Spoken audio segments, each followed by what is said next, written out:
আসসালামু আলাইকুম। Welcome back to Afrin's কুকিংয়ে। আশা করি সবাই ভালো আছেন। আজকে আরও একটি নতুন ভিডিও নিয়ে আপনাদের মাঝে হাজির হয়েছি। পোয়া মাছ ভুনা। আশা করি আজকের এই রেসিপিটি ছোট বড় সকলেই পছন্দ করবে। আসলে এই মাছটি খেতে যেমন সুস্বাদু, তেমনি এর উপকার বা গুণের শেষ নেই। এটি একটি সামুদ্রিক মাছ।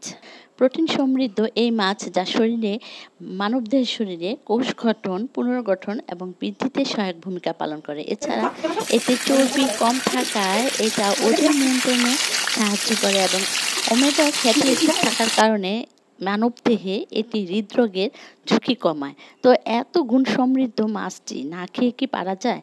তো এটা আসলে ছোট বড় সকলেই খাওয়া উচিত।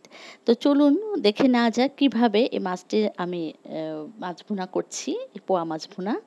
তো প্রথমেই আমি এখানে ৩-৪টির মতো আমি এখানে পোয়া মাছ নিয়েছি।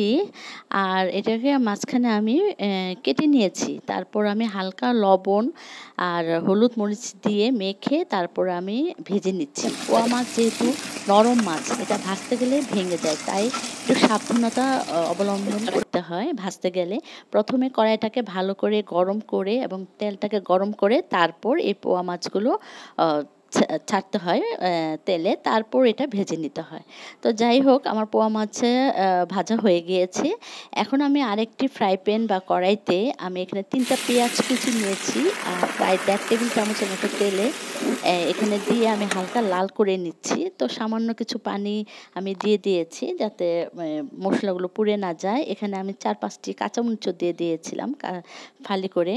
তো এখানে আমি 1 চা চামচের মতো জিরার গুঁড়া আর 1 চা চামচের মতো ধনে গুঁড়া দিয়ে দিয়েছি, আর 1 চা চামচের মতো মরিচ গুঁড়া দিয়েছি, আর 1/2 চা চামচের মতো হলুদ গুঁড়াও দিয়ে দিয়েছি। তারপর দিয়ে আমি মশলাটাকে একটু কষিয়ে নিচ্ছি ভালো করে। এই কষানোর উপরেই আসলে মশলা কষানোর উপরে স্বাদটা নির্ভর করে। আর এদিকে আমি 1.5 চা চামচের মতো রসুন বাটা ও স্বাদ মতো লবণও দিয়ে দিয়েছিলাম।